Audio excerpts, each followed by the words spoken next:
Today we are covering a crucial topic for the California real estate exam: an agent's disclosure duties when they have a personal interest in a transaction.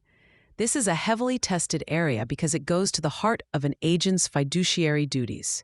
The exam will present you with scenarios where an agent is not just a representative, but also a principal, meaning they are buying or selling for their own account.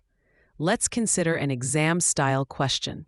An agent, Maria, decides to purchase a home for herself that is listed by her own brokerage.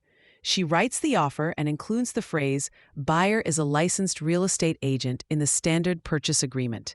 Has Maria fulfilled her disclosure duty? The answer is no, and this is a classic exam trap. California law, specifically under the Business and Professions Code, requires a licensee to disclose in writing that they are acting as a principal. This disclosure must be made as early as possible, certainly before an offer is accepted. Simply burying the fact in the contract is not sufficient. The disclosure must be clear and conspicuous to avoid any appearance of impropriety or hidden advantage. The exam will also test this concept in other forms. What if the agent is representing their parent, their child, or a corporation in which they hold a significant ownership stake? The rule is exactly the same. The agent must provide written disclosure of the relationship to all parties in the transaction.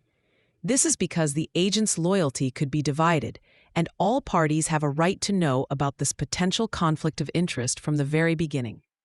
Another common exam scenario involves compensation from more than one party. Imagine an agent who not only receives a commission from the seller, but also gets an undisclosed fee from a lender for steering the buyer to them. This is a serious violation.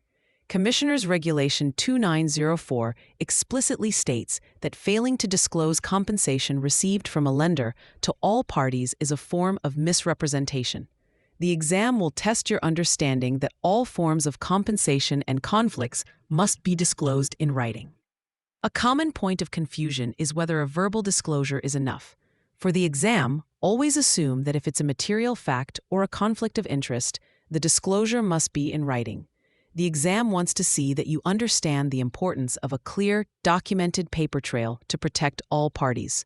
To help you remember the core principle, use this phrase: when it's you or your crew, disclose right from view.